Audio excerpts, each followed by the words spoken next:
জানিয়ে দেব এই মুহূর্তে হাতে পাওয়া সর্বশেষ গুরুত্বপূর্ণ আপডেট বাংলা সংবাদ। শুরুতেই থাকছে স্বরাষ্ট্র মন্ত্রণালয় ঘেরাওয়ের হুঁশিয়ারি গণ অধিকার পরিষদের মুখপাত্র ফারুক হাসানের উপর হামলাকারীদের ২৪ ঘণ্টার মধ্যে গ্রেপ্তারের আলটিমেটাম দিয়েছে গণ অধিকার পরিষদ। ২৪ ঘণ্টার মধ্যে গ্রেপ্তার না করলে স্বরাষ্ট্র মন্ত্রণালয় ঘেরাওয়ের হুঁশিয়ারি দিয়েছে দলটি।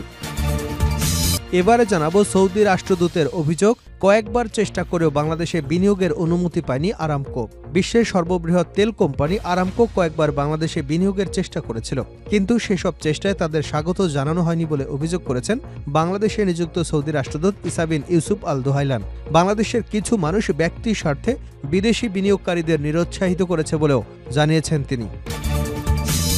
জানাবো বেতন বৃদ্ধির দাবিতে গাজীপুরে পোশাক শ্রমিকদের বিক্ষোভ। বেতন বৃদ্ধির দাবিতে গাজীপুরের কাশিমপুর জেরানি এলাকায় বিক্ষোভ করেছেন আইরিশ ফ্যাশনের শ্রমিকরা।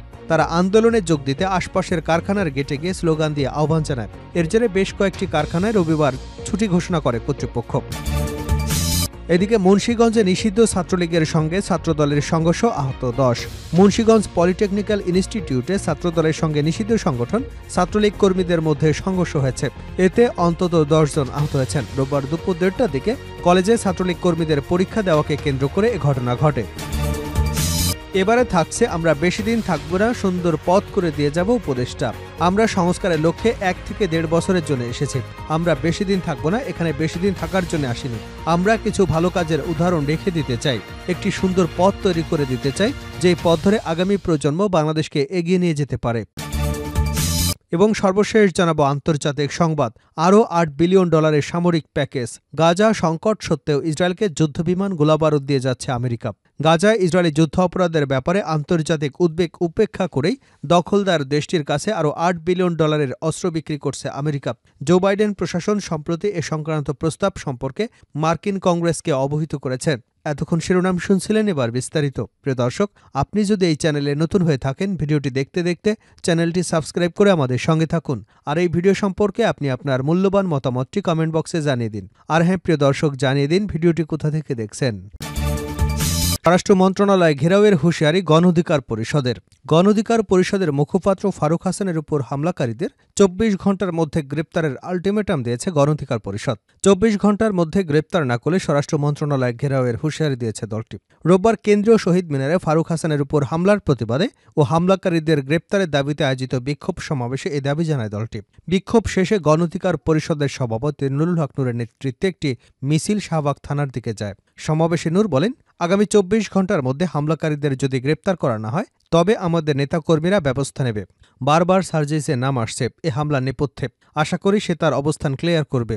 এ হামলার পেছনে বিদেশি ষড়যন্ত্র থাকতে পারে। একই দাবি জানানোর পাশাপাশি দলটির সাধারণ সম্পাদক রাশেদ খান সমাবেশে আওয়ামী লীগকে নিষিদ্ধ করবারও দাবি জানিয়েছেন। এ সময় তিনি উপদেষ্টা পরিষদের সমালোচনা করে বলেন, প্রধান উপদেষ্টাকে বলতে চাই, যেসব উপদেষ্টা জনগণের পালস বোঝে না তাদের বাদ দিয়ে নতুন উপদেষ্টা নিয়োগ করুন। ফারুকের উপর হামলাকারীদের ২৪ ঘণ্টার মধ্যে গ্রেপ্তার করা না হলে স্বরাষ্ট্র উপদেষ্টাকে ঘেরাও করব, তার অপসারণে আন্দোলন করব।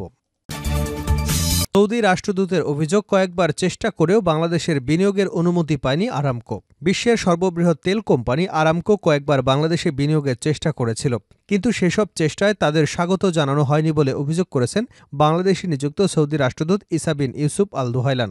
বাংলাদেশের কিছু মানুষ ব্যক্তি স্বার্থে বিদেশি বিনিয়োগকারীদের নিরুৎসাহিত করে বলেও জানান তিনি। পররাষ্ট্র মন্ত্রণালয় রোববার দুপুরে দুই দেশের মধ্যকার অর্থনৈতিক সম্পর্ক নিয়ে আয়োজিত অনুষ্ঠানে এসব কথা বলেন সৌদি রাষ্ট্রদূত। অনুষ্ঠানে সৌদি রাষ্ট্রদূত বলেন, বাংলাদেশে কিছু মানুষ ব্যক্তি স্বার্থে বিদেশি বিনিয়োগকারীদের নিরুৎসাহিত করে। এই সংকট কাটাতে বাংলাদেশে বিনিয়োগ বাড়াবে সৌদি আরব। দুদেশের মধ্যকার সম্পর্ক শুধু জনশক্তি রপ্তানিতে সীমাবদ্ধ থাকতে পারে না। অনুষ্ঠানে অর্থ উপদেষ্টা ড সালেউদ্দিন আহমেদ বলেন, সৌদি আরবের তেল কোম্পানি আরামকোর মতো দক্ষিণ কোরিয়ার স্যামসাংকেও বিমানবন্দর থেকে তাড়িয়ে দিয়েছিল গত সরকার। বাণিজ্য বাড়ানোর কাজটা সরকারের একার নয়। সরকার পরিবেশ তৈরি করবে, প্রাইভেট সেক্টর সেটার সুবিধা নিয়ে বাণিজ্য বাড়াবে। বাংলাদেশে বিদেশি বিনিয়োগ বান্ধব পরিবেশ নেই, এমন কথা স্বীকার করে পররাষ্ট্র উপদেষ্টা তৌহিদ হোসেন বলেন, এতদিন বিনিয়োগ বান্ধব পরিবেশের কথা যতটা বলা হতো ততটা ছিল না, কিন্তু অন্তর্বর্তী সরকার বিদেশি বিনিয়োগকারীদের সঠিক পরিবেশ দিতে বদ্ধপরিকর। অনুষ্ঠানে পররাষ্ট্র উপদেষ্টা তৌহিদ হোসেন বাংলাদেশে বিনিয়োগ বাড়াতে সৌদি আরবের প্রতি আহ্বান জানিয়েছেন। বেতন বৃদ্ধির দাবিতে গাজীপুরে পোশাক শ্রমিকদের বিক্ষোভ। বেতন বৃদ্ধির দাবিতে গাজীপুরের কাশিমপুর জিরানী এলাকায় বিক্ষোভ করেছেন আইরিশ ফ্যাশনের শ্রমিকরা। তারা আন্দোলনে যোগ দিতে আশপাশের কারখানার গেটে গিয়ে স্লোগান দিয়ে আহ্বান জানান। এর জেরে বেশ কয়েকটি কারখানায় রবিবার ছুটি ঘোষণা করে কর্তৃপক্ষ। শিল্প পুলিশ স্থানীয়ভাবে জানা গেছে, সরকার ঘোষিত বার্ষিক বেতন বৃদ্ধির ক্ষেত্রে বলা হয়েছে, চাকুরির মেয়াদ 1 বছর পূর্ণ হলে তবেই একজন শ্রমিকের বেতন 90 ভাগ বৃদ্ধি পাবে। কিন্তু জিরানী এলাকার আইরিশ ফ্যাশন লিমিটেডের শ্রমিকরা নতুন পুরাতন সবার বেতন বৃদ্ধির দাবিতে রবিবার সকাল থেকেই কাজে যোগ না দিয়ে বিক্ষোভ শুরু করে। এক পর্যায়ে তারা আশপাশের সব কারখানার সামনে গিয়ে বিক্ষোভ করে এবং শ্রমিকদের তাদের সাথে আন্দোলনে যোগ দেবার আহ্বান জানায়। বাধ্য হয়ে নিরাপত্তার কথা বিবেচনায় করে ওই সব কারখানায় ছুটি ঘোষণা করে কর্তৃপক্ষ। আইরিশ ফ্যাশন লিমিটেড কারখানার অপারেটর শফিউল ইসলাম বলেন, যাদের চাকুরি 1 বছর বা বেশি তারাও শ্রমিক, আবার যাদের চাকরির বয়স 7 থেকে 8 মাস হয়েছে তারাও শ্রমিক। পুরাতনদের বেতন বৃদ্ধি হলে নতুনদের বেতন কেন বৃদ্ধি হবে না? একই দাবি জানিয়ে সুইং বিভাগের শ্রমিক নাজমা বলেন, নতুন পুরাতন সবার বেতন বৃদ্ধি করতে হবে, তা না হলে আন্দোলন চালিয়ে যাব। মুন্সিগঞ্জে নিষিদ্ধ ছাত্রলীগের সঙ্গে ছাত্রদলের সংঘর্ষ, আহত 10। মুন্সিগঞ্জের পলিটেকনিক ইনস্টিটিউটে ছাত্রদলের সঙ্গে নিষিদ্ধ ঘোষিত সংগঠন ছাত্রলীগ কর্মীদের সংঘর্ষ হয়েছে। এতে অন্তত 10 জন আহত হয়েছেন।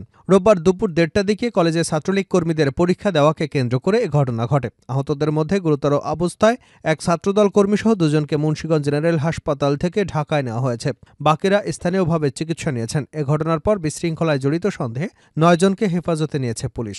স্থানীয় কলেজ সূত্র জানায়, আওয়ামী সরকারের সময় ছাত্রলীগের সাদমামুল, আরিফ এবং শাহজাহান আশিকের কর্মীরা ক্যাম্পাসে ত্রাস সৃষ্টি করেছিল। রোববার দুপুরে কলেজের কয়েকটি বিভাগের ভাইবা চলছিল।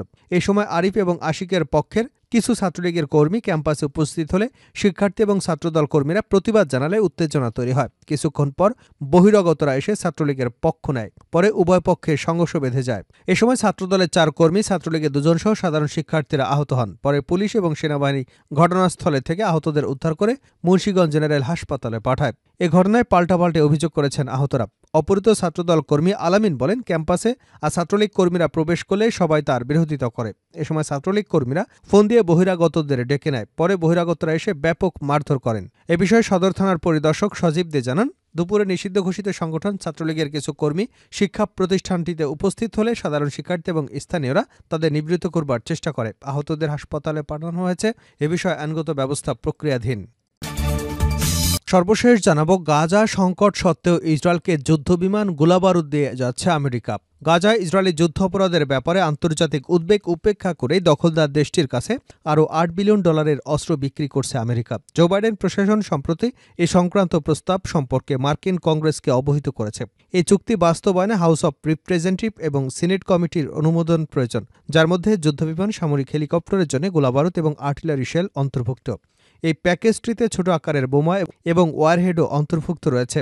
এই চুক্তির সঙ্গে জড়িত একটি সূত্রের বরাত দিয়ে ডেলি সাবা জানিয়েছে, জো বাইডেন স্পষ্ট করে জানিয়েছেন যে আন্তর্জাতিক আইন এবং মানবিক আইনের সঙ্গে সামঞ্জস্য রেখে ইসরায়েলের নাগরিকদের সুরক্ষা দেওয়ার অধিকার রয়েছে এবং যুক্তরাষ্ট্র ইসরায়েলের প্রতিরক্ষার জন্য প্রয়োজনীয় সামরিক সরবরাহ চালিয়ে যাবে। সূত্রটি জানিয়েছে, এই প্যাকেজের আওতাভুক্ত কিছু অস্ত্র বর্তমানে মার্কিন মজুতখানা থেকে সরবরাহ করা হতে পারে, তবে প্যাকেজের অধিকাংশ অস্ত্র সরবরাহে কয়েক বছর সময় লাগতে পারে।